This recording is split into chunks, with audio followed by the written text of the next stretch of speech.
No ano da morte do rei Uzias, eu vi o Senhor assentado sobre um alto e sublime trono, e as abas de suas vestes enchiam o templo. Amém? Podemos assentar. Meu amigo Beto, que já está aí fora, você pode trazer um copo de água do filtro, por favor? Amém? Por gentileza? Obrigado. Isaías, no capítulo 6, é uma passagem muito conhecida por cada um de nós, acredito eu. O interessante é que Isaías, ele está na terra. Se a gente fizer uma breve leitura do livro, desde o capítulo 1, Deus já inicia usando a vida dele para profetizar ao povo de Israel muitas coisas erradas que o povo vivia praticando. E ali vem uma palavra muito dura. Ele segue também falando que o Senhor pode perdoar os pecados, ainda que seja vermelha como escarlata. Ele pode tornar branco como a lã, como a neve, enfim. E segue Isaías profetizando. Quando a gente chega aqui no capítulo de número 6, é quando ele vai ter essa visão. Obrigado. Deus abençoe.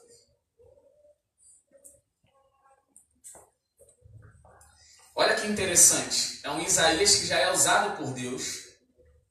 Só que agora ele vai ter um diferencial na sua vida. Eu vi o Senhor assentado sobre um alto e sublime trono. É um homem que está na terra, mas vai ter uma visão de algo elevado e sublime, transcendental. Não é qualquer visão, é a visão do próprio Deus. O Senhor assentado sobre um alto e sublime trono. Isso faz toda a diferença na vida de um ser humano. Ainda que ele já seja servo de Deus, ainda que ele já seja usado por Deus, existe algo na nossa vida que muda a nossa história, quando a nossa visão é chamada a uma percepção mais elevada e mais sublime. Vai dizer que as abas de suas vestes enchiam o templo.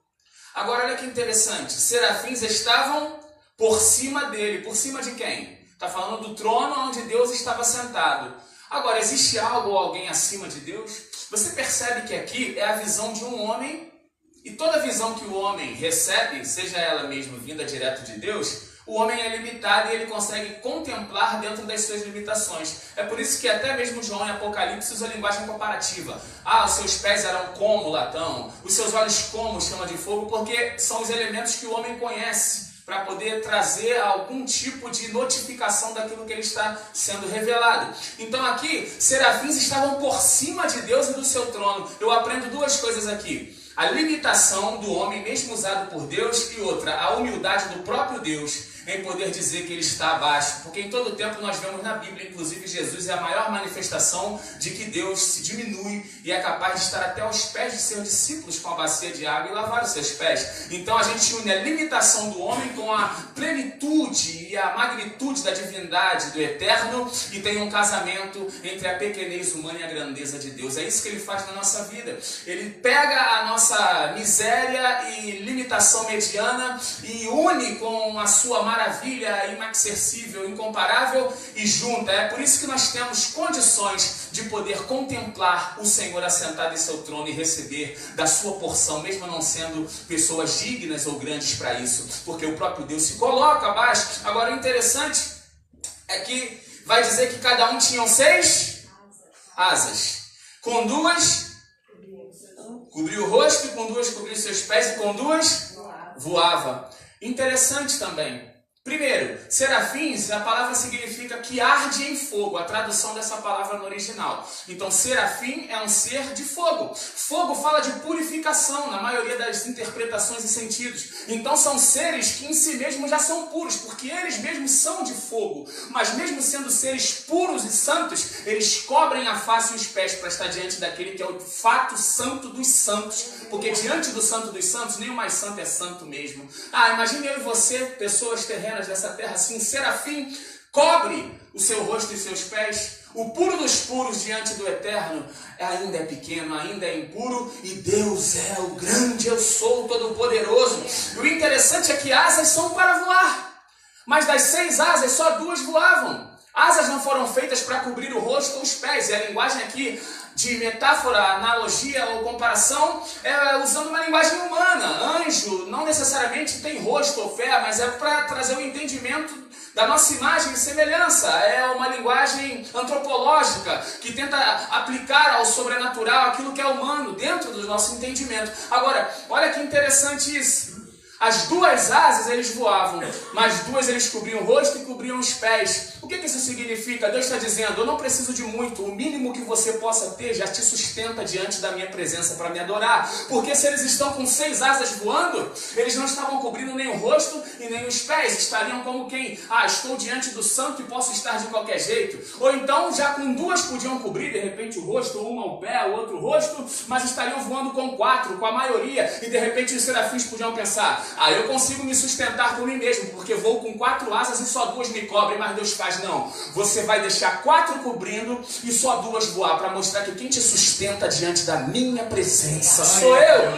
Ele está dizendo, o mínimo que você já tem é o suficiente para ser sustentado diante de mim. Deixa que eu faça você flutuar, simplesmente me reverencie, me adore, dependa de mim e entenda a minha santidade diante da tua presença. E o bonito aqui é que antes disso, quando ele está tendo a visão, ele vai falar que as abas das vestes enchiam o templo. Meus irmãos, talvez você possa estar se sentindo agora, ou já se sente um tempo, indigno, tão impuro de estar na presença desse Deus. Os próprios serafins que são de fogo se cobrem, então eu que sou um reles mortal não tenho condições de estar diante dele. Mas o interessante, agora vamos fazer uma aplicação paralela. Aqui ele está vendo as abas das vestes enchendo o templo. E se você pensar nesse Deus, que ele é o mesmo que veio como Emanuel, Jesus, a qual estamos celebrando, encarnado, Deus veio entre os homens, meus irmãos, ele quando está andando entre os homens, ele não está dizendo, você é impuro e não pode me acessar, senão o que seria dos leprosos? O que seriam de todos aqueles que não podiam ter contato com a sociedade devido à lei de pedra, morta, religião, mas todos sabiam que Jesus era diferente, era o próprio amor, e por isso tinham ousadia de enfrentar os piores obstáculos para poder tocar nele. E a palavra vai dizer que não eram aqueles que ficavam pedindo, deixa-me tocar, ou que de repente ficavam de longe e não tinham coragem, eram os que tocavam a orla das suas vestes, ou as suas vestes propriamente dizendo, é que eram curados. Agora pense na mulher do fluxo de sangue, uma mulher impura que não pode ter contato com a sociedade, não pode estar ali, já tentou tudo durante 12 anos, gastou todos os seus poderes aquisitivos e ela vai romper uma multidão com risco de ser morta, apedrejada, e aí ela vai atravessando ali pelo chão coberta e chega por trás e toca nas abas das suas vestes. E aqui vai dizer que na visão as abas das vestes enchiam o templo. Aquela mulher quando toca, irmã Elisa, nas vestes de Jesus, que é o mesmo Deus aqui de Isaías, mas em homem agora encarnado, a plenitude, aquela mulher recebe a purificação. Jesus vai dizer, quem me tocou porque de mim saiu virtude, de mim saiu poder. A impureza e a doença que aquela mulher tinha, que era incurável, foi levada embora. Jesus levou sobre ele, e a pureza e a cura de Jesus entrou naquela mulher. Aí aqui Isaías está dizendo, as abas das vestes desse Deus enchiam o templo. E quem é o templo, meu filho? É ele, é você, é ela, sou eu. Então toque hoje nessas abas, nessa orla, porque o templo vai ser cheio pela virtude que sai das vestes de Jesus, o mesmo Deus no trono de Isaías. Ele vai encher com suas orlas você que é o templo, e hoje vai sair dele virtude para a tua vida, e vai curar tuas chagas, vai sarar tuas feridas, vai transformar a tua alma em nome do Senhor Jesus, porque ele é Deus, ele é vivo, ele é santo. Agora, imagina se os serafins pensassem assim, e a gente termina. Eu tenho 6 asas, com 2 cubro o rosto, meu pastor Severino. Com 2 eu cubro os pés e com 2 eu vou. É Deus que me sustenta. Agora, se eles pensam assim, eu sou indigno, então vou me cobrir com as 6 asas, Senhor. Eles iam cair, porque precisavam das 2 para voar. Eles podiam pensar no seguinte, ou eu vou usar as 6 asas para me cobrir por completo, porque eu não sou digno e tenho que me tapar inteiro, ou então podia pensar no outro extremo, o nível da santidade maravilhosa, ser santo demais. Não, já que é para ser puro, vou ser puro com as 6 asas. Deus está dizendo, se você quiser ser santo demais, ou também achar que é impuro demais e não digno, você vai cair da mesma forma. Porque aqueles que querem ser mais reais que o rei, caem. Os fariseus, aqueles que Jesus combateu o tempo inteiro, os religiosos, eles eram aqueles que tentavam ser mais santos que o próprio santo. Aí Eclesiastes diz, não seja demasiadamente justo, não seja nem exageradamente santo, nada exagerado. Não se sinta impuro e indigno a ponto de não merecer, porque ele te faz digno nele, pelo que ele sofreu no teu lugar. E não também se sinta, não se faça um santarrão, santão, que vai acabar caindo do mesmo jeito. Jesus está te chamando para o lugar do equilíbrio, da consciência, da certeza de que ele fez por ti. Então, ande nele, tendo ele como seu modelo. E aí, então, eles podem pensar, vou voar com as 6 asas abertas, sem reverência. Morre. Vou me cobrir porque eu sou santão. Morre. Vou me cobrir porque eu não sou ninguém. Morre. Seja espiritualmente, vai morrer de qualquer jeito. Então fique na posição de quem é sustentado por ele. Cobre a face, cobre os pés, e a gente precisa correr agora. Aleluia. O interessante é que eles voavam e adoravam a Deus, cobrindo o seu rosto. Deus está nos dizendo, não se sinta impuro, tenha ousadia. A carta aos Hebreus vai dizer que é necessário ter intrepidez para entrar no Santo dos Santos. Porque Jesus, o próprio véu era sua carne. Ele já foi rasgado e o acesso está aberto para mim e para você. O mesmo Hebreu vai dizer, acesse a sala do trono com confiança, pois achará misericórdia em tempo oportuno. Não é para você se sentir um pequenininho, não posso. É para ter consciência, não sou digno, não mereço. Mas ele me fez merecedor nele. E está me chamando para sair da posição de covardia ou de super santidade, para ser um discípulo ousado, intrépido como João, que inclina a cabeça no peito de Jesus. Só quem tem ousadia para penetrar além do véu tem isso. E Jesus está te chamando para isso, com toda reverência. Se cubra, me tema e venha, porque é assim que eu te quero. E é para isso que eu te chamei, para fazer a diferença em meu nome. Agora, meus irmãos, eles cobriram o rosto e os pés, trazendo para a nossa imagem. O que ficou descoberto? Exatamente essa parte aqui, que para nós seria vergonha. A parte que quando o pecado entra, é Adão e Eva tentando esconder com folha de figueira remendada. E aí, imagina, cobrir o rosto e os pés, exatamente a parte menos decorosa, ou menos honrosa que fica exposta. Então por isso eles podiam pensar, temos que cobrir essa parte também. Deus está dizendo, não é você que cobre a sua nudez diante dos meus olhos. Deixa assim como está, como eu já estou te ensinando. Porque não é o que você faz que me faz acreditar ou te amar, é o que eu faço. No jardim foi o cordeiro que Deus imolou, já era uma profecia falando de Jesus. Ele está dizendo, não tente se esconder, eu vejo tudo. Hebreus 4,13 vai dizer que todas as coisas estão nuas e patentes, esclarecidas diante dos teus olhos. Então não pense que é por mim ou por você, é pelo que ele fez. A tua nudez e a minha ele conhece. É por isso que ele está te chamando. Deixa de ser religioso ou deixa de ser mundano. Vem ser aquele que confia em mim, que anda em mim, que veste as minhas vestes, que é purificado pelas minhas orlas, pelas abas do meu vestido. Seja um templo cheio da minha presença, porque eu já te purifiquei com o meu sangue. É isso que ele diz. Agora, para finalizar, os serafins, mesmo com o rosto coberto, eles conseguiam abrir a boca. Mesmo com a mão tapando o rosto, a palavra vai dizer que eles clamavam uns para os outros, dizendo, santo, santo, santo, é o Senhor dos exércitos, toda a terra está cheia da sua glória. As bases do limiar se moveram à voz do que clamava, e a casa se encheu de fumaça. A Isaías, que antes já era usado por Deus, já era servo de Deus, mas vem dizendo, ai de ti Jerusalém, ai de ti cidade. Aqui quando ele contempla os céus abertos e a visão que ele está tendo, ele vai dizer, ai de mim, eu estou perdido, sou homem de lábios impuros, que também habito no meio de um povo de impuros lábios, e os meus olhos viram o rei, o Senhor dos exércitos. Mesmo com o rosto tapado, a tua boca está aberta, os teus olhos também. Deus está dizendo, assim como Elias na caverna enrolou a capa, o manto no seu rosto para sair diante da minha presença e da minha face, vem assim, com o rosto coberto, para que não seja um véu, como 2 Coríntios 3, vem com ele coberto, no temor, no tremor, no amor, na dependência, porque eu faço o véu ser rasgado, e na tua face vai brilhar a minha, e vai ser luz até o dia virar perfeito como a luz da aurora. Vem cobrir o rosto, que mesmo entre os dedos tu consegue me ver, e entre as palmas das mãos tu consegue dizer, santo, santo, santo. Os céus estão abertos aqui dentro hoje, nesse lugar. Agora, finalizando, interessante é que, assim como ele falou com Moisés, Senhor, eu quero ver a tua glória. Moisés, ninguém pode ver minha face e continuar vivo. Ninguém. Ele vai falar, mas tem um lugar aqui junto a mim. Olha como é que Deus é, junto a mim. Vou te pôr na fenda da rocha, na abertura da penha. e eu vou colocar a minha mão. Mas você vai conseguir ver, porque eu deixo uma brechinha. Eu vou tirar depois a mão, tu vai me ver pelas costas. Vai contemplar a minha glória, é o mesmo Deus. E o interessante é que para esse mesmo Moisés, Deus vai dizer assim: tira a sandália dos teus pés, que a terra onde tu estás é santa. Deus está dizendo, aonde eu piso pode ser a terra pecaminosa, mas se eu estou, eu santifico. Então tira as sandálias, é porque eu não quero que nada impeça a tua impureza de tocar na minha pureza. Eu quero teus pés descalços, porque a tua impureza vai sair e a minha virtude vai entrar. Mas no céu que é puro, sem pecado, e um serafim purificado, ele está dizendo, cobre os pés. Para o homem na terra de pecado, tira as sandálias, descobre os pés. No céu, para o serafim, ele está dizendo, cobre. Por quê? Porque na terra para você Deus está dizendo, eu te aceito como tu és e quero tu em contato direto comigo, porque sou eu que te purifico. E no céu ele está dizendo, serafim, cobre os pés para tu não pensar que a pureza é tua, que a glória é tua, que o poder é teu, que a santidade é tua. É por isso que o serafim cobre o pé também. Agora finalizando, meus irmãos, rica é a palavra de Deus.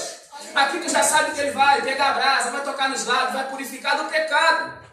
E aí o bonito é que esses serafins eles estão dizendo assim, ó. Isaías está aqui, eu termino mesmo agora. Isaías está aqui, ó, na terra, tendo visão do alto. Está vendo o trono, o Senhor sentado no trono e os serafins voando. Aí os serafins estão dizendo, santo, santo, santo. Onde os serafins estão? Acima dos céus, onde está o Senhor. Eles tinham que dizer, santo, santo, santo, a sala do trono está cheia da tua glória. Ou santo, santo, santo, aqui no céu dos céus está cheio da tua glória. Mas que diferença isso ia fazer na vida de Isaías? Porque de fato onde Deus está cheio da glória de Deus. Mas os serafins devem cutucar um ao outro e falar assim, vamos gritar bem alto para que Isaías que está tendo essa visão escute lá da terra. Santo, santo, santo, Isaías, escuta aí, toda a terra de pecado onde tu tá, e vai reconhecer que tu também é pecador de lábios impuros dessa nação pecaminosa, é aí embaixo que tá cheio da glória do santo dos santos em meio ao pecado.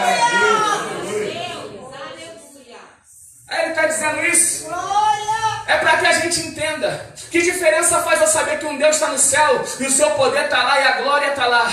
Aí os santos anjos que estão lá, de dia e de noite glorificando, está dizendo, Isaías não pode acessar aqui, então o céu vai ter que descer até Isaías. Aí está dizendo, Isaías, tu está em meio ao pecado, a tua geração é pecaminosa, a terra é podre e tu também, mas depois que teus olhos me veem, tu vai admitir isso, vai receber a purificação do fogo da brasa do altar viva, vai ser perdoado dos pecados e vai entender que mesmo numa terra lotada de pecado, eu e você sendo pecadores, rodeado no mundo que jaz no maligno, lá dos céus tem voz bradando dizendo, em meio ao pecado, em meio à queda, em meio à doença, em meio à enfermidade, em meio à desgraça e injustiça, a terra está cheia da glória de Deus. E é isso que tu tem que pegar e tomar posse, porque Deus te levantou e me levantou em meio ao pecado para dizer, eu faço diferença na terra e através da vida dos meus filhos eu mostro a minha glória. Então receba essa palavra, sabe por quê? Porque no meio da podridão Ele nos elegeu, Ele nos fez nação eleita, como foi dito no início, e a gente é lotado da glória. Receba mais glória, peça a Ele mais glória, e Ele faz toda a diferença na tua vida e na minha história. O pecado abundou, mas aonde ele abundou, superabundou a graça e a glória de Jesus. Receba essa palavra. E o verso 8 termina dizendo, Deus já te usava, Isaías, tu já profetizava, mas depois que tu vê os céus abertos, Deus vai dizer assim, mas e agora? A quem enviarei? Quem há de ir por nós? Depois de tudo isso que Deus fez na tua vida, mesmo tu já sendo servo dele, Ele te contemplando com essa glória e você vendo tudo isso. Imagina se Isaías ouve essa pergunta e não fala nada. Vou deixar outro responder. Meu irmão, depois dessa consciência ter entrado em você ainda mais hoje, pela glória de Deus, porque cada dia mais a palavra nos abre os olhos, ele está perguntando, e aí Isaías, vai deixar outro responder? Ou você vai ser aquele que vai dizer, eis-me aqui, envia-me a mim, eis-me aqui, envia-me a mim, eis-me aqui, envia-me a mim, com purificação, consciência e mais poder e dependência de Deus. Deus vai te usar ainda mais do que antes, porque no 5 ele já tinha até dito no capítulo 4 sobre o renovo. a profecia de Jesus, mas é depois do capítulo 6 que vai vir o 7 dizendo a profecia do Emanuel, Deus conosco, que vai nascer da virgem. No 9, a menina se nasceu, o filho se nos deu, é maravilhoso conselheiro Deus forte. Dali em diante eles viram um profeta messiânico. Deus está te dizendo, até aqui teve uma história, daqui para frente tu pode se tornar o profeta mais expressivo, escriturário, ser aquele que mais anuncia a vida do meu filho, e quando ele pisar na terra ele vai dizer, ouviu o que o profeta Isaías disse a meu respeito? Eis-me aqui, envia-me a mim. Se você é esse que não vai negar e que vai se colocar à disposição